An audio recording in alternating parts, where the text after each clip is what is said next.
Acude, Señor, junto a mí, no se ha confundido jamás. Los malos quieren que mi vida por siempre se hundida en el fango del mar, pero sé que tú me guiarás por sendas de bien y de paz. Toma. Necesitamos estar encendidos, así que no voy a predicar un mensaje tanto evangelístico. Voy a seguir con este tema porque creo que este libro de los Hechos es el libro con que nació la iglesia y es con quien se irá la iglesia, con la obra del Espíritu Santo. Gloria al Señor. Si usted no ha sido lleno del Espíritu Santo, no ha sido bautizado, debes pensar en ser bautizado con el Espíritu Santo en serio. Si recibiste el Espíritu Santo, entonces debes pensar en que el Espíritu Santo vino ¿para qué? Bueno, hablamos en una primera parte que el Espíritu Santo es para ser mártir, o sea, para morirse. Porque el que no naciere de nuevo, ¿y cómo va a nacer una persona de nuevo si no se muere? Amén. Pero si tienes el Espíritu Santo, hay que pensar que hay que dar fruto. Amén. Quiere decir que llenura del Espíritu Santo significa fruto. Mas el fruto del Espíritu es, ¿alguien se sabe? Amor, gozo, paz. Imagínate. Y si a uno en la vida, habiendo sido bautizado con el Espíritu Santo, el amor no le abunda, quiere decir que falta llenura. Si no le abunda el gozo, siempre anda indispuesto, cualquier cosa le falta llenura. Y si está intranquilo y siempre intranquilo y preocupado, no hay paz, falta llenura. Amén. Así que al hablar del tema del Espíritu Santo no es hablar en lenguas, porque hablar en lenguas es la evidencia de que alguien fue bautizado y la muestra en que el amor de Dios se manifiesta, se derrama sobre cualquiera. Amén. Pero de ahí para adelante se necesita una disposición hasta llegar a alcanzar esa plenitud. Por eso quiero hablar y me seréis testigos, esa frase, me seréis testigos. ¿Cómo se llega a ser testigo?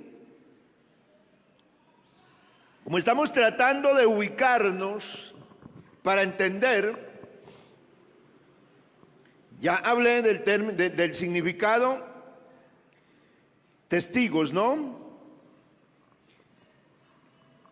Algunos ya saben que testigos, que primariamente así por encima uno entiende que testigo es dar testimonio, testificar, y por supuesto que eso significa también el término, testificar.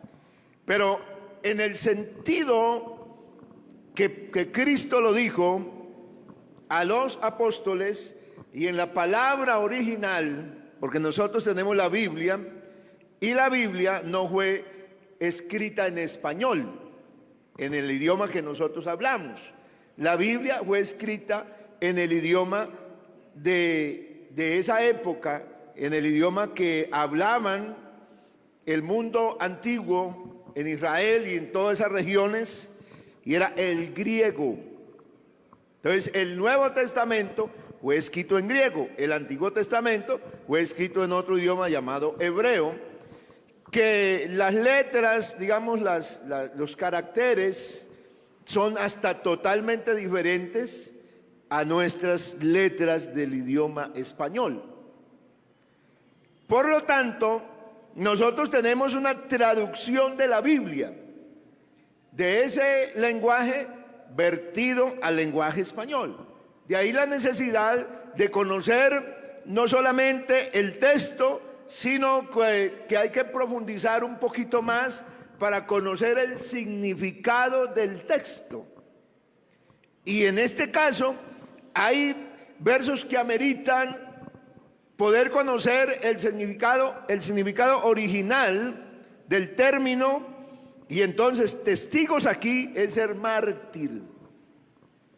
Mártir. Y mártir es alguien que iba a ser, ayúdenme, alguien que iba a ser muerto. Alguien que iba a morir. Mártir entonces significaba, para lo que el Señor le dice a los apóstoles, es que ellos, por esa causa que han aprendido en 3 años viviendo al lado del gran maestro de Jesús y viendo lo que él hizo por ellos y lo que ha hecho por todos los que se han acercado y por lo que se propone hacer, ya no solamente con ellos, sino con todos los habitantes del mundo, porque les ordena que el evangelio sea llevado hasta el último lugar de la tierra y sea predicado a toda criatura. Pero, ¿cuál va a ser el precio de ese evangelio? El precio de la manifestación del Señor en carne para salvar fue dar su vida. El precio para que una persona alcance la salvación es también entregar su vida, entregar todo.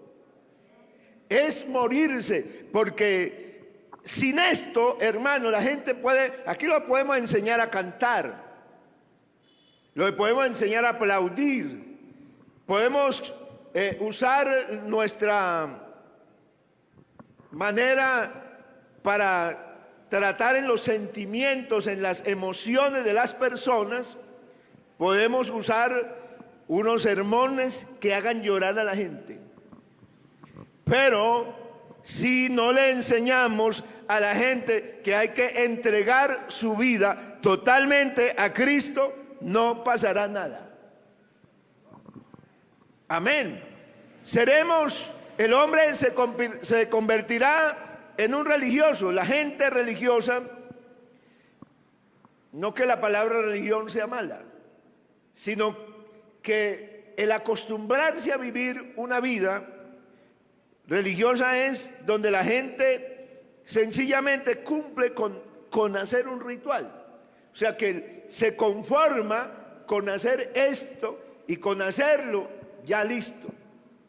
O sea que en esto la religiosidad del hombre es simplemente el hacer cierta actividad ritual y ya, cierta actividad espiritual y listo. Pero la vida de Cristo no es hacer una actividad, sino ser espiritual. Amén. Tener una vivencia permanente, una conexión, y entonces experimentar en la vida de uno lo que es la manifestación del poder de Jesucristo en cada uno de nosotros, y por supuesto que mucha gente pueda alcanzar a entender la obra de Dios, la cual se ha manifestado en nosotros. Ese era el plan. Jesús dijo, ¿testigos dónde? Jerusalén, Judea, Samaria y hasta lo último Así que la propuesta de ser testigo es hasta lo último de la tierra. Y en el sentido literal de la palabra, en el sentido literal, es eso. Alguien que esté dispuesto a ser un mártir. Así. Quien esté dispuesto a ser un mártir llegará hasta el último lugar que el Señor quiera. Pero ahí está la situación, el meollo de todo. Porque uno sí quisiera ser un testigo, uno sí quisiera que Dios obrara, pero uno no está dispuesto a pagar el precio. Ese es el problema. No está dispuesto a pagar el precio. No está dispuesto. Entonces, yo no estoy dispuesto a ir a la iglesia, a estar en culto.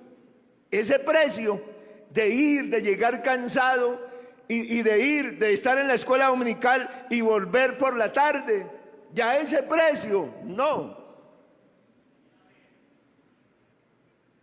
Y entonces el precio de ir el martes, otra vez volver. No, yo ya fui ese precio.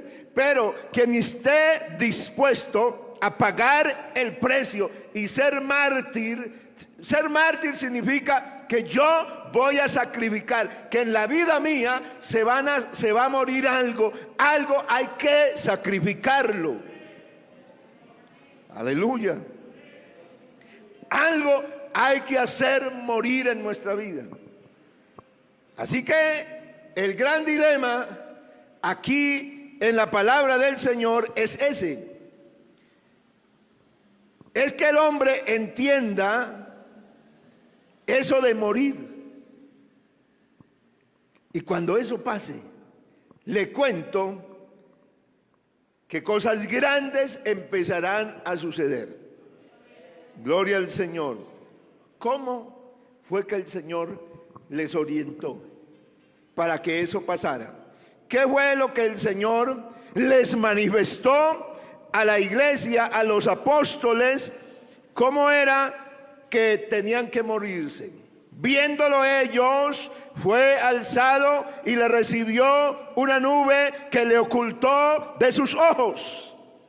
¿Quiénes lo vieron? Los que estaban juntos, los que estaban con él, y lo vieron, y al verlo el Señor ya les estaba enviando un mensaje. O sea, aquí se va a cumplir lo que yo les dije, pero no voy a seguir aquí con ustedes. O sea, mi presencia física se acabó aquí. O sea, la obra de Cristo, lo que él vino a hacer, ya no iba a continuar realizándose, se terminaba ahí. Ellos tenían que cumplir, y esa ida, por eso el texto aquí dice que viéndolo ellos fue alzado y le recibió una nube, le ocultó de los ojos, y ellos se quedaron así, perplejos, atónitos, admirados, porque el maestro fue levantado. Y entonces se pusieron unos varones, dice la Biblia, 2 varones con vestiduras blancas. Entre tanto que él se iba, se les aparecieron y le hicieron una llamada, una observación, una llamado de atención. Dice: varones hermanos, ¿por qué estáis mirando al cielo? Así que lo que hace el Espíritu Santo es seguir la obra que se ha propuesto con ellos, y es: el Señor se va, pero también les deja una claridad.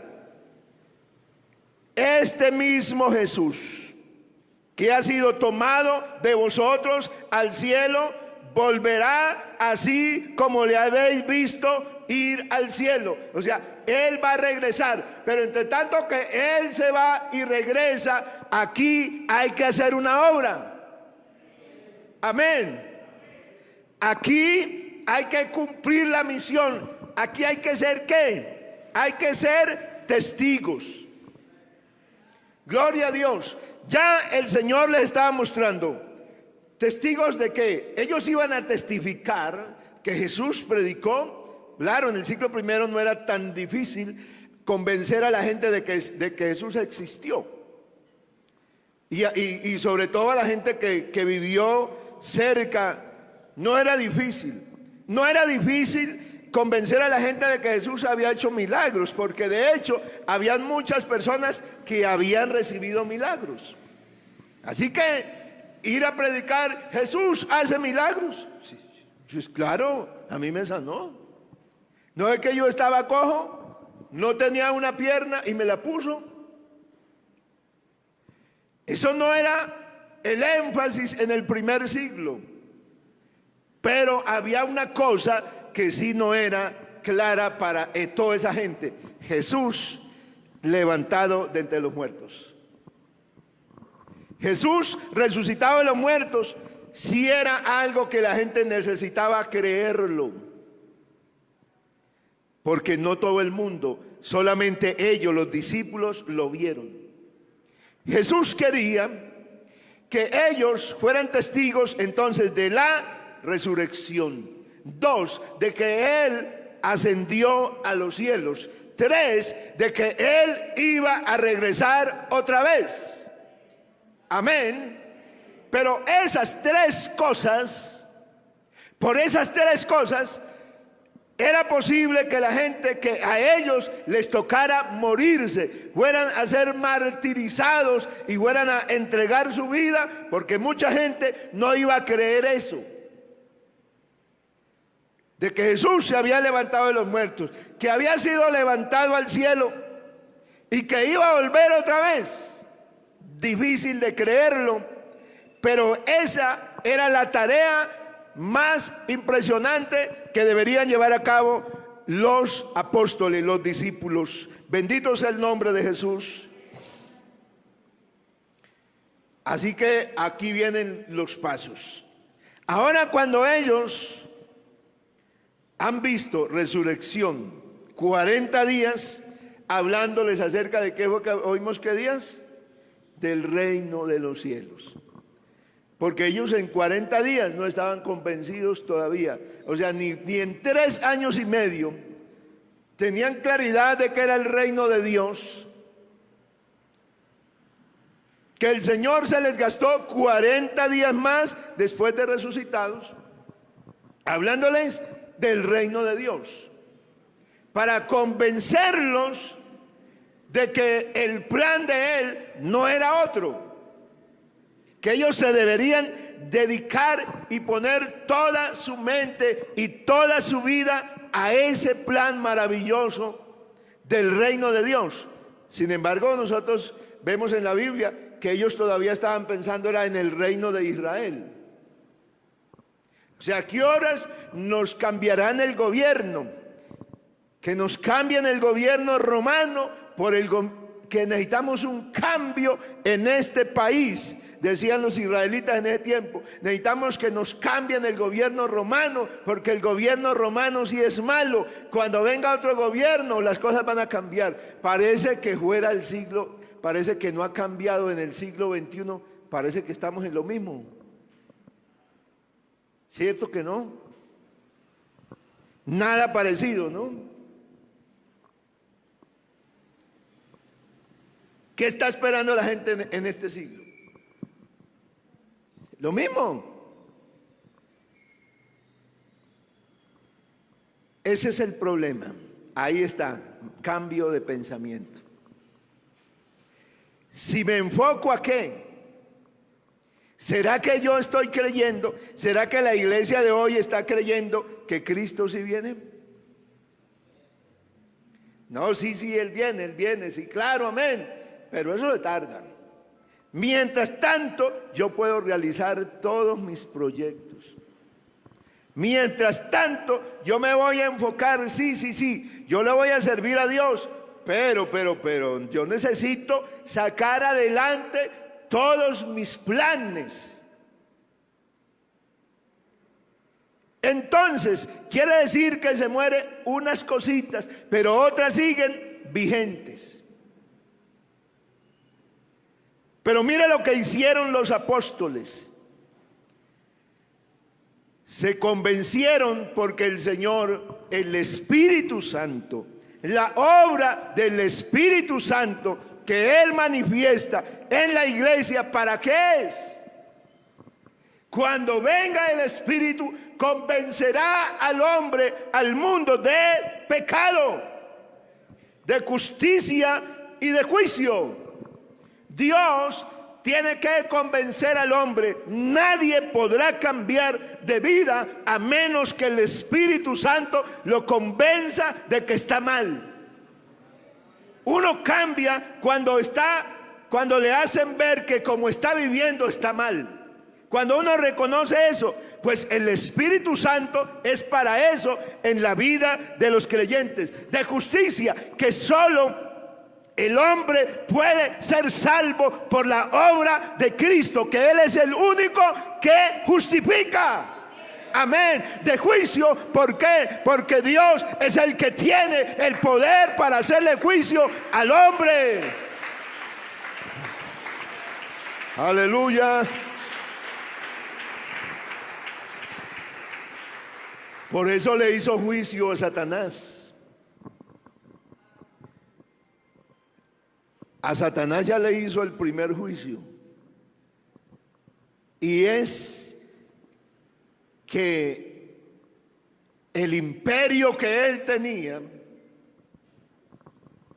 porque Satanás tenía un imperio por el pecado y la desobediencia, tenía el imperio y el reino de la muerte.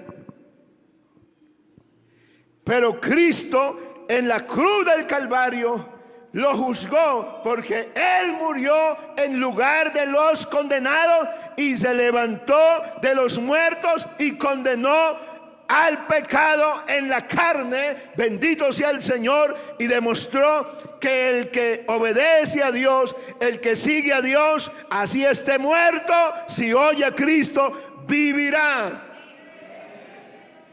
Alabado sea el nombre de Jesús.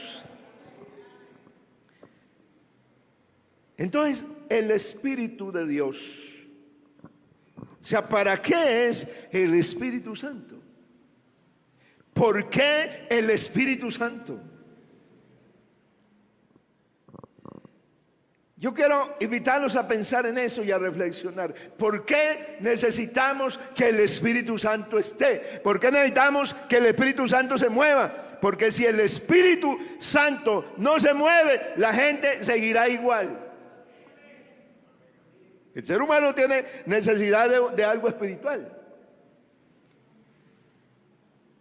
Por esa necesidad que tiene el ser humano de lo espiritual, es que el enemigo creó, el enemigo usó al hombre que está habido de tantas cosas y de tantos placeres. Entonces lo usa con la Biblia también para crear una cantidad de religiones y creencias, porque como el ser humano tiene una necesidad de Dios, entonces busca a través de todas esas creencias, de diversidad de creencias, llevar al hombre a que tenga un ritual donde sienta una especie como de tranquilidad, donde pueda decir, bueno, ya me conecté con Dios, ya le cumplí a Dios, ya hice el ritual.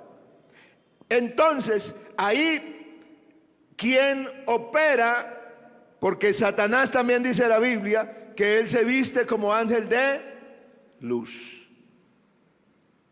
Entonces por eso hay gente que anda buscando la iglesia. Amén.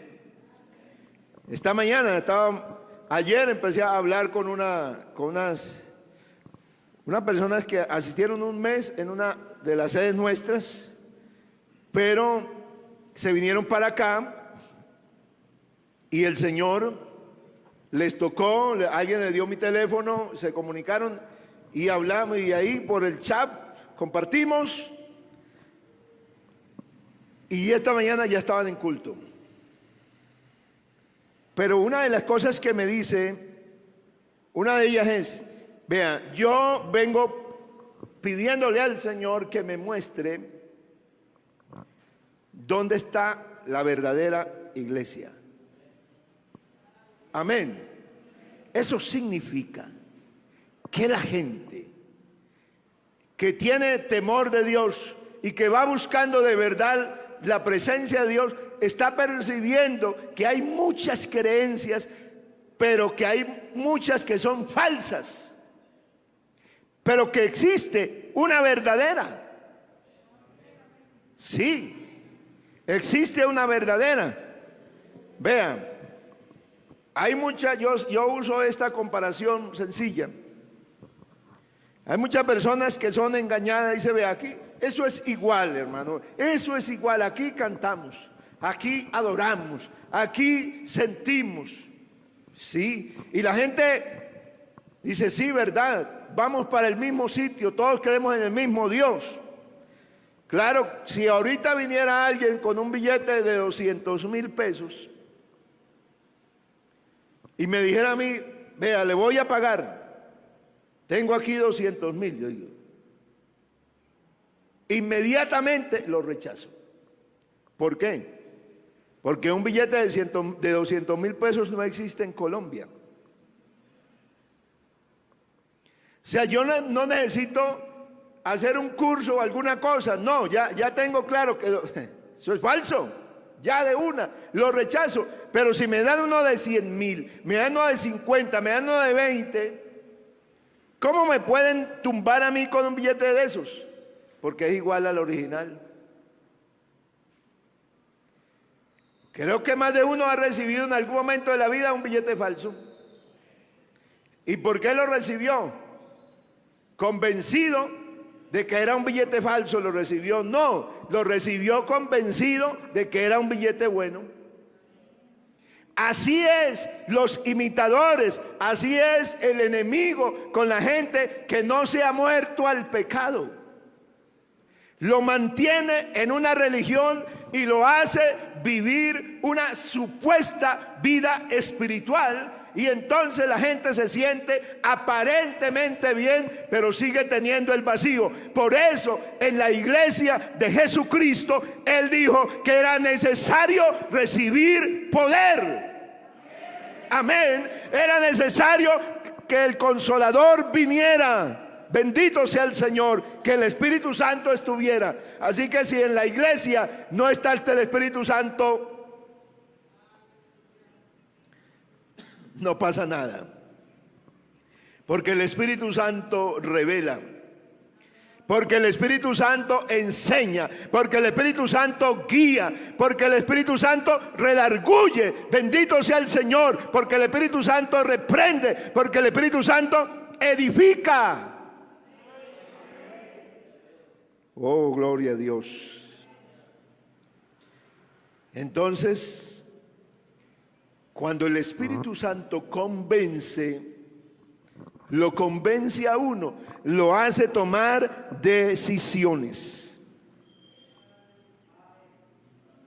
Sí, vea, a usted le pueden decir consejos, 50,000 consejos. Por eso cuando yo predico la Biblia, evito siempre, y aunque en el mismo texto esté el consejo, no uso la palabra consejo, porque es que la Biblia no es un consejo. ¿Por qué es un consejo? Es algo que yo puedo recibir opcional. Pero la Biblia, más que un consejo, es un mandato. Amén. La Biblia es una ordenanza. La Biblia ordena, manda, decreta. Cuando lo hace el poder del Espíritu Santo, entonces la gente se mueve. Gloria a Dios. Se mueve, obedece. Pero mientras tanto no. Por eso, de verdad, el llamado es para que cada uno de nosotros empecemos a buscar de verdad tanto la presencia de Dios hasta que lleguemos, porque no a decir estamos llenos del Espíritu Santo, sino estamos viviendo una vida en el Espíritu. Entonces volvieron a Jerusalén desde el monte que se llama el Olivar, el cual está cerca de Jerusalén, camino de un día de reposo. ¿Quiénes volvieron? Los discípulos. Ellos estaban juntos, pero estaban en el monte, allá en el monte de los Olivos, que estaba a 1 kilómetro de distancia. El Señor les dijo: vosotros quedaos en la ciudad de Jerusalén. Pero recuerde que en ese tiempo quedarse en la ciudad de Jerusalén era exponerse a la muerte, porque Jesús lo habían matado por anunciar el evangelio, por anunciar un nuevo camino, una nueva forma de vivir. Ahora Él se iba, Él muere, resucita y se va y les deja esa misma tarea a ellos. Pero ellos saben que a Él le tocó morir por esa causa y quedarse en la ciudad de Jerusalén, que fue el ruego del Señor: pero vosotros quedaos en la ciudad de Jerusalén hasta que seáis investidos con poder desde lo alto. Tenía un peligro, y el peligro era muerte. Pero cuando es el Espíritu el que a uno lo convence, entonces no hay nada que lo haga temer. Sí, se acaba el miedo, se acaba el temor. Ya no importa lo que vaya a pasar, importa que obedecer lo que Cristo me mandó, hacer lo que Dios quiere que se haga. Entonces, que ellos se volvieron a Jerusalén. ¿Por qué habla de volver a Jerusalén? Porque se habían ido. Claro, ellos se quedaron a las afueras de Jerusalén, porque afuera de Jerusalén había menos peligro. Si de pronto mandaban alguna delegación, hacían ponían un poco de ejército, de soldados para buscarlos, ellos estaban a las afueras. Así que rápidamente podían huir, podían esconderse, pero quedarse en Jerusalén, regresar a Jerusalén. Pero cuando el Espíritu Santo lo convence de que hay que recibir poder, y ese poder es para que se muera uno, entonces ya no le importa, uno ya no vive. Por eso Pablo dice que ya uno no vive para sí, sino para aquel que murió y resucitó. Amén. ¿Por qué? Porque está dispuesto a hacer lo que Dios le manda y no tiene temor. ¿Por qué? Porque el Espíritu Santo, una de las cosas que ayuda en el creyente es que lo dota de poder. ¿Para qué? Para vencer todo temor, para vencer el pecado, para no temerle a nadie. Gloria a Dios. Volvieron a Jerusalén y entrados subieron al aposento alto.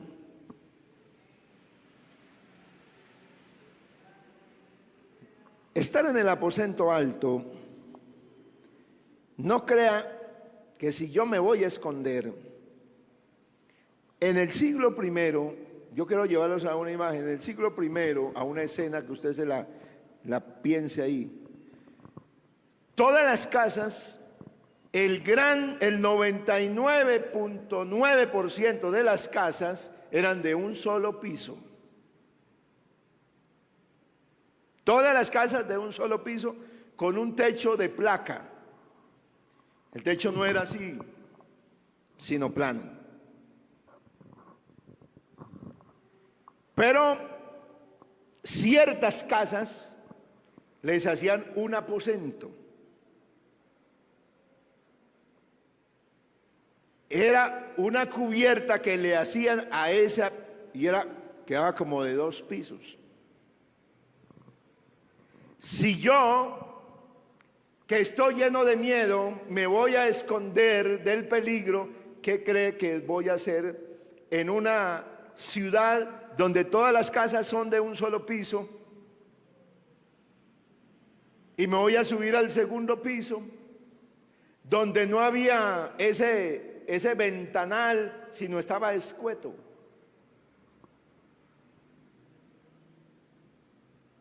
Los discípulos predicaron desde el segundo piso a una multitud tan grande que 3,000 personas se entregaron. Así que ellos no predicaron por una ventanita. Mire lo que es el Espíritu cuando convence a alguien. Por eso la Biblia dice: ¿quién subirá al monte de Jehová? La primera parte del verso del capítulo 24 de los Salmos, el verso 3 dice así: ¿quién subirá al monte de Jehová? Pero la segunda parte del mismo Salmo dice: ¿y quién estará en su lugar santo?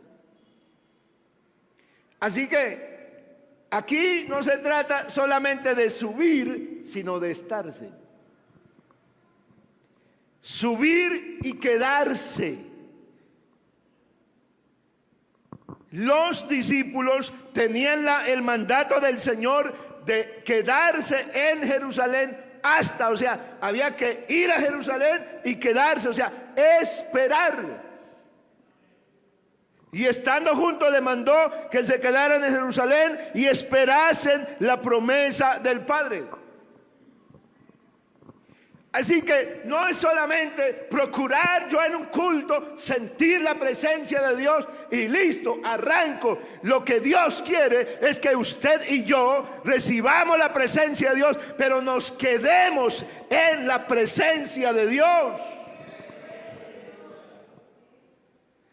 Porque si se llega uno a quedar en la presencia de Dios, según el salmista, estará en el lugar santo. Amén. Quiere decir que cuando uno está ahí, está expuesto a todo.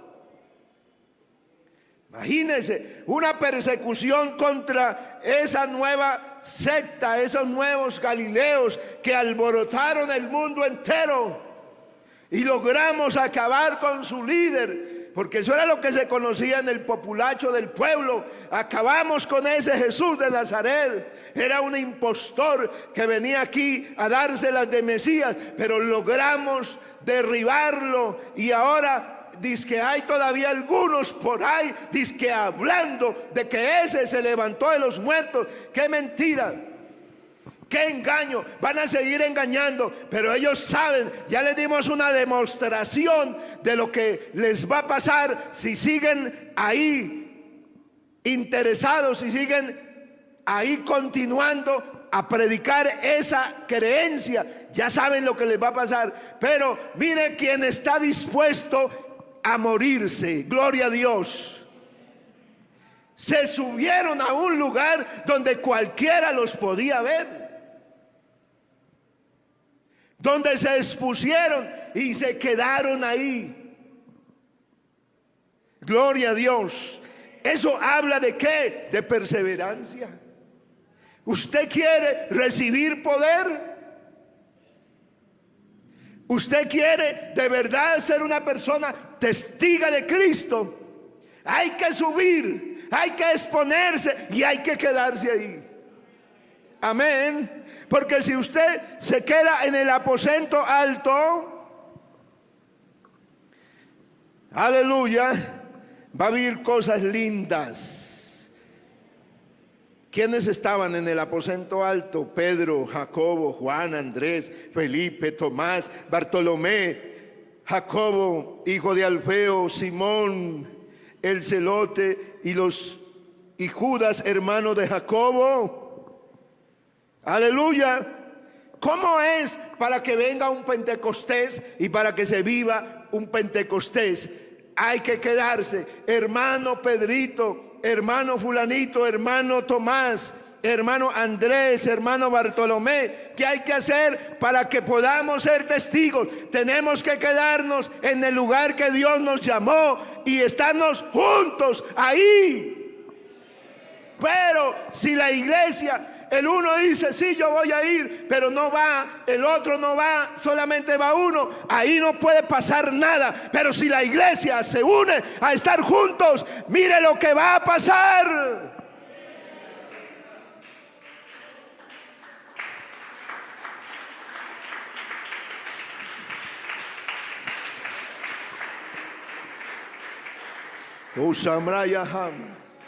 ¿Sabe por qué? Porque aquí nos falta unión. Aunque no diga amén, pero nos falta. nos falta.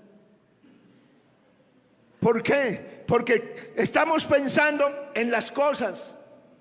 Ay, no, si yo voy a ese culto, si yo voy a esa reunión, se programa la reunión para tal cosa, para hacer tal cosa, ¿y cuántos vienen? Porque cada uno estamos ocupados. Y es verdad, pero si nosotros decidiéramos creerle a Dios más que al mundo, si decidiéramos amar a Dios más que las cosas de este mundo, es que amamos esta vida tanto que no queremos morirnos. Pero gracias a Dios que está hasta el COVID-19, y al que alguno diga que no le tiene miedo, ¿sabe quién dice que no le tiene miedo? Al que no le ha dado. Así es. El que no le ha dado, como da así bien, no le tiene miedo. Pero el que está, que ya no puede respirar, cuando uno lo llama de hermano, así, sin exagerar. No, eso es peor como está la persona. Está muriéndose ya, porque creo que morir ahogado debe ser una de las muertes más horribles. Seguro. Usted sentir que no puede respirar. ¿Alguien estaba en el mar y ha tenido peligro de ahogarse? Aquí alguna persona estuvo en el mar y tuvo...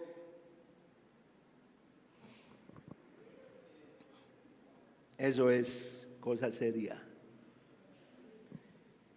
Estar uno a cantidad de metros, donde sabe que ahí para abajo es... Y usted quedarse sin poder hacer nada y empezar a tomar agüita de esa, y usted sentir que se está ahogando y no ver a nadie que lo pueda auxiliar, es la cosa más difícil. Yo viví eso.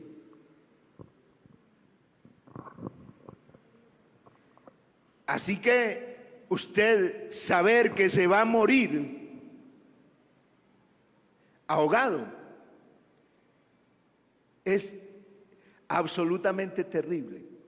La gente que se enferma del COVID y que tienen que meterle un respirador, ¿por qué la gente la llevan a la clínica? ¿Quién pide que lo lleven? El mismo paciente que sabe, porque todo el mundo, cuando uno está bien, dice, no, que no lo lleven allá, que allá lo matan, allá se muere. Pero cuando usted siente que ya no tiene aire, que ya no puede respirar más y que la persona uno la ve muriéndose, ¿qué hay que hacer? Si le ofrecen, dice, no, allá hay una cosa que le ponen aire, oxígeno. Pues vámonos para allá. Uno está enfermo, uno sabe, yo estaba enfermo y yo le tenía miedo a las agujas, a toda clase, le tenía pánico. Es más, si yo me desmayaba viendo un poquitico de sangre, una cortada, ¿cómo será llegar por allá? Pero cuando me enfermé terriblemente, yo pedía, lleve ya, por favor, ya para el hospital. Que me metan, que hay que ponerle esta cantidad de agujas. Un día me insolé, porque insolarse es muy diferente a estar quemado del sol. Insolación, ¿qué es? No, me insolé, es un sol pero terrible. Yo escucho a la gente que habla así. No, una insolación terrible. No, insolación. Una vez me quemé, por allá estaba haciendo un trabajo con niños, y por ahí un día de recreación me expuse al sol terriblemente y me quemé. Y al otro día yo seguí trabajando expuesto al sol, al terrible sol, y yo sentía que me quemaba la carne. Yo no me aguantaba de lo quemado que estaba. Llegué en la noche a mi casa. Yo creo que tenía muy poquito de estar casado, no sé si estaba en Endayán.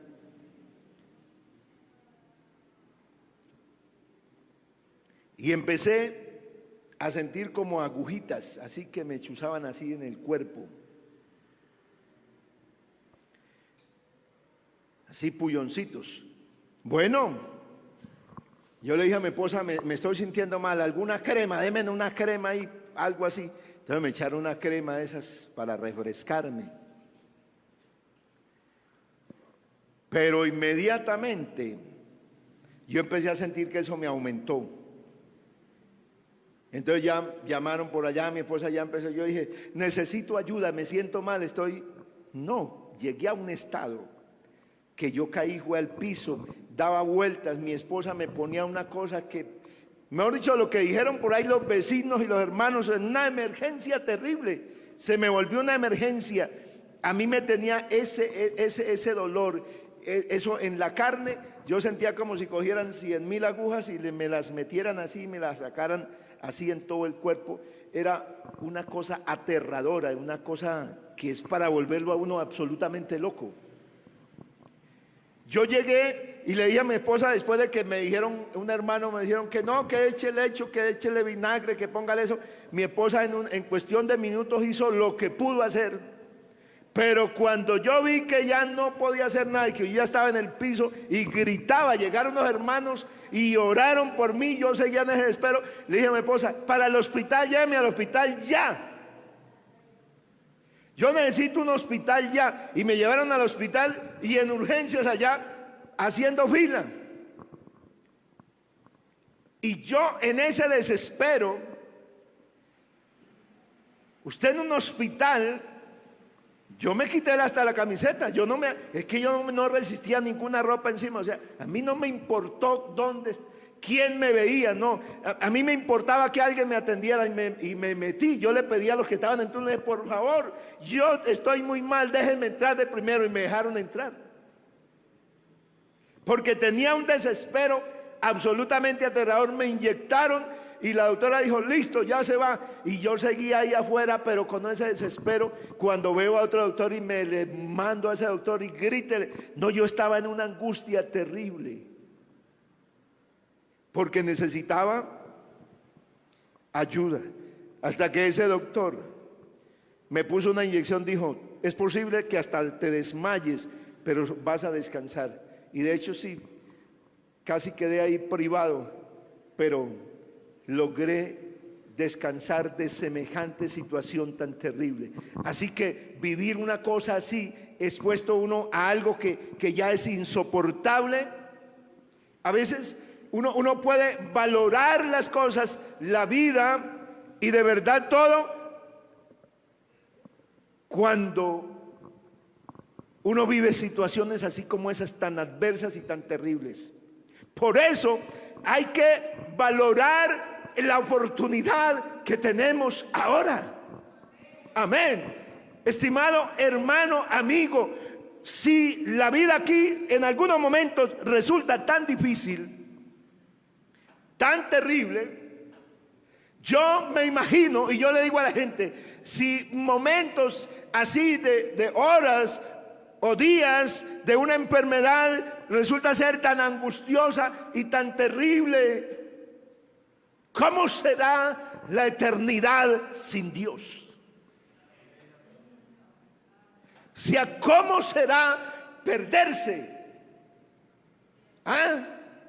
Si vivir unos minutos así es espantoso y terrible, ¿cómo será el lugar allá donde irán los que no se inscriben en el libro de la vida?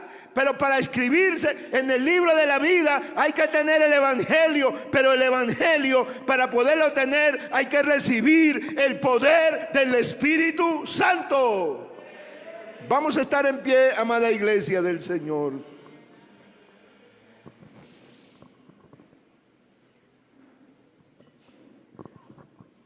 Hay que estar dispuesto a sacrificar algo. Si Dios, que está en esta noche aquí, si usted no permita que este Dios te convenza, no tomarás decisiones. Si yo empiezo a ver que yo empiezo a sentir la necesidad de Dios de ir al culto, de estar ahí, quiere decir que a mí me está convenciendo el Espíritu Santo. Pero si no, si yo veo que voy de vez en cuando, que oro de vez en cuando, que leo la Biblia de vez en cuando, quiere decir que yo no estoy tan convencido.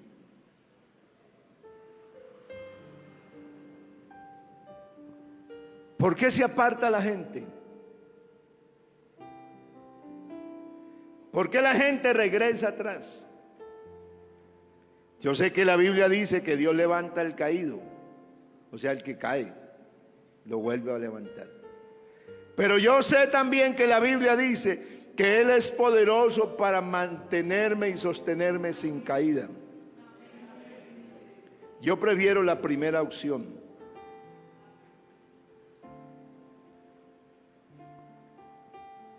Y yo tengo 27, 28 años, creo. Ahorita el 19 de junio cumplo 28 años de haber sido bautizado en el nombre de Jesús. Y no crea que no he pasado momentos difíciles, muchos, pero nunca, escúcheme bien, nunca se me ha pasado por mi mente apartarme de Dios, nunca. 28 años.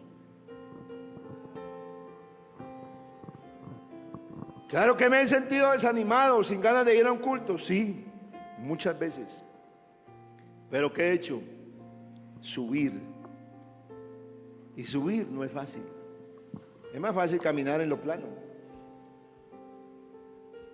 Pero ellos subieron al aposento alto. El Señor dice: ¿quién subirá? Amén. Y vendrán muchos pueblos y dirán: venid, subamos al monte de Jehová, a la casa del Dios de Jacob, y nos enseñará sus caminos. Caminaremos por sus sendas, porque de Sión saldrá la ley y de Jerusalén la palabra de Jehová. Dios que te enseña cuando el Espíritu Santo te convence. Dios te enseña que si te quedas en la casa pudiendo venir al culto, te enseña el Espíritu y te hace sentir mal. No te sientes cómodo. Eso es lo que enseña el Espíritu Santo. Por eso la iglesia de la cumbre y en cualquier lugar donde esté la iglesia necesita poder del Espíritu Santo. Amén. Si usted no se convence de esa realidad, pero yo espero que al ir leyendo el libro de los Hechos de los Apóstoles, que no es otra cosa que el libro de los Hechos del Espíritu Santo, usted se convenza. Y verá que usted fácilmente va a dejar, el que no se ha convertido al Señor, va a dejar de maldecir, va a dejar de insultar, va a dejar la droga, va a dejar el alcohol, va a dejar de ser infiel. Amén. Sí, va a dejar, y no tiene que hacer fuerza. Es algo natural. Se muere a eso. Y el que se convirtió y no ha entendido todavía bien el evangelio y está viendo así como: ay, yo ya como que me quiero apartar. Dios te va a convencer que apartarte es la peor desgracia que le pueda suceder a un cristiano, habiendo conocido a Dios. Y apartarse es lo peor de lo peor. Amén. Pero si alguno que está apartado me alcanza a oír en esta noche, el Espíritu Santo dice que Él es capaz de hacerte volver, porque está dándole oportunidad para que alguien vuelva y se reconcilie y alguien se llene del Espíritu Santo, porque llegará la hora en que ya no habrá predicación aquí. Aquí no se predicará más evangelio. No habrá más. Aquí este salón estará cerrado. No habrá más. Aquí estará la Biblia. La gente leerá la Biblia enloquecida, queriendo, pero no está el Espíritu Santo. No está el que ilumina. No estará. Estaremos el pueblo redimido con Él. ¿Vale la pena? ¿Te quiere llenar del Espíritu Santo? ¿Quieres dejar que Dios te compensa? Entonces, cuando usted esté haciendo otra cosa y haya descuidado lo espiritual, el Espíritu Santo te va a mover. Dice, abre la Biblia, lee la Biblia, ora. Cuando estás en el baño angustiado, te va a convencer de qué. Empiece a cantar. Si tú cantas, canta ahí. Si tú oras, empiece a orar ahí. En el cuarto, en el baño, en el centro comercial. Si estás en angustia, te meterás hasta un baño allá y alzarás las manos y empezarás a adorar a Dios. Yo he hecho todo eso.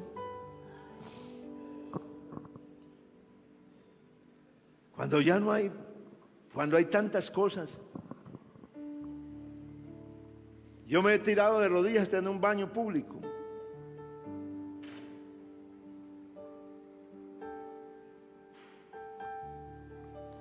Porque sé que hay uno que tiene el poder para hacer lo que yo no puedo hacer. Cuando me rodea la lucha,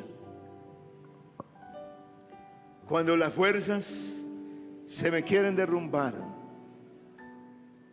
mano a subir. Aquí se sube, como dice Zacarías, bajando, doblando.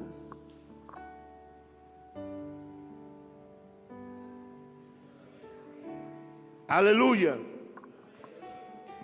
Cuando usted se dobla, cuando usted reconoce que si se equivocó, cuando usted reconoce ante la familia, ante alguien que usted se está bajando, y así usted espiritualmente está subiendo. Cuando usted, teniendo la verdad y la razón, deja de luchar por la verdad y la razón, y aún perdiendo, ganas, porque le deja la causa al que puede hacer todas las cosas. Amén. Tú subes. Cuando te expones a la crítica, a la burla, cuando no le lleva la corriente a todo el resto de gente, tú subes y te estás. Dios está invitando a subir y a estarse.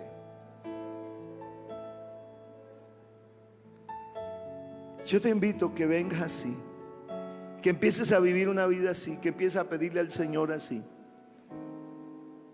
hasta que tu vida cambie, hasta que los matrimonios desbaratados se arreglan subiendo,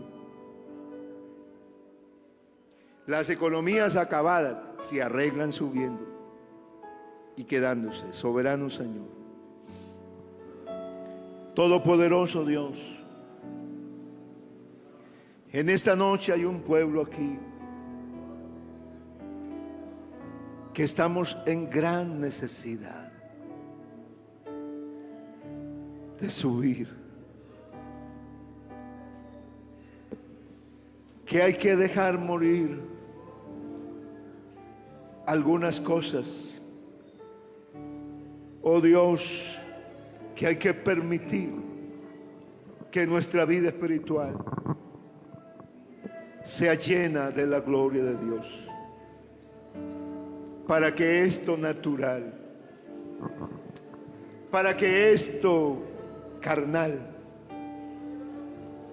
ya no suba, sino que por el Espíritu de Dios podamos hacer morir lo terrenal en nosotros.